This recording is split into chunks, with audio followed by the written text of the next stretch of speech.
Welcome to Math Magic Concepts. In this session we shall do some more exercises from the textbook on jugs and mugs.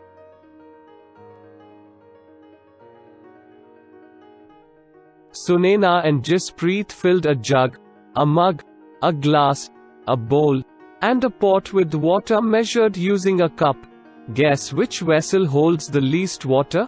Which vessel holds the most water? Mr. Viz, I am confused between the glass of water and the bowl. I think the glass is smaller than a bowl. So glass holds the least water. The pot is largest even when compared to jug. So pot holds the most water. Well done. You identified rightly the vessels, depending on their size. A larger vessel holds more water.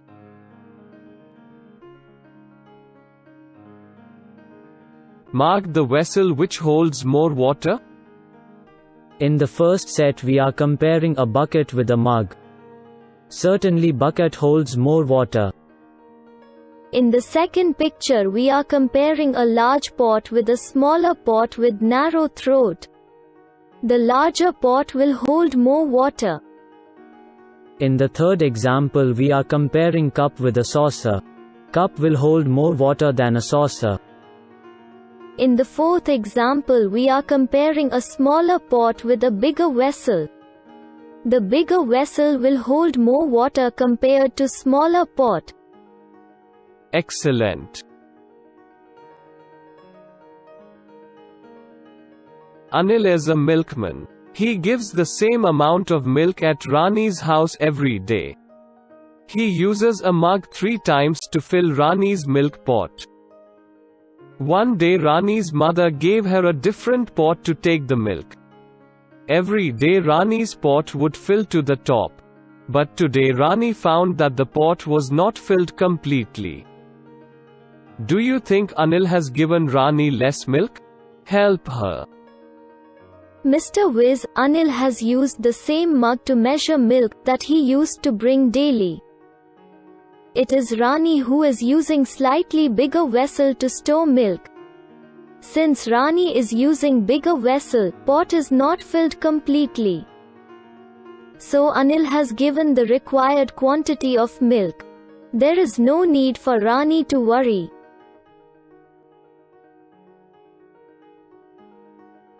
Chirpy Crow was very thirsty.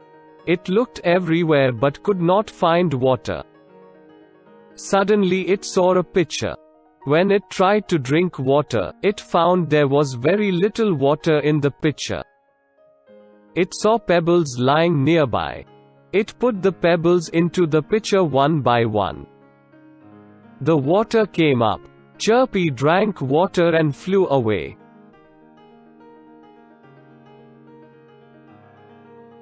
Do you want to know how the water in the pitcher came up?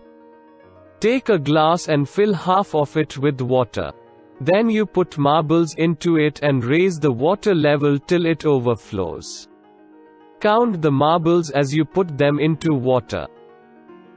Mr. Viz, see how water is overflowing. I have put it total of 23 marbles. Yes, since the marble is heavier than water, it pushes the water up. Now take the same amount of water in a glass, and put 23 small pebbles instead of marble. What happens? I see the water has come up, but is not overflowing. Its level is lower than earlier. Why? Since the pebbles are small, it is not able to displace as much water as marble does. Good observation.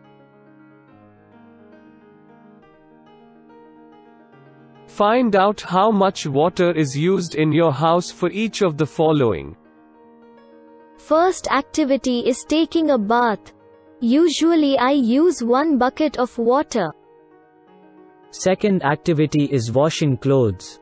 It takes 2 to 3 buckets of water to wash clothes of everybody in the house. Third activity is cooking. To cook for a day we need 2 jugs of water. Fourth activity is drinking. I need a jug of water to drink. Excellent. Guess and then find out, how many mugs of water fill one bucket? Mr. Wiz, usually 14 mugs of water fill one bucket. How many buckets of water do you use to take a bath? I use 1 bucket of water to take a bath. How many mugs of water do you use to take a bath? Since 1 bucket is 14 mugs, I use 14 mugs of water to take a bath. Good guess and accurate calculation based on those guesses. With this we come to the end of lesson, the jugs and mugs.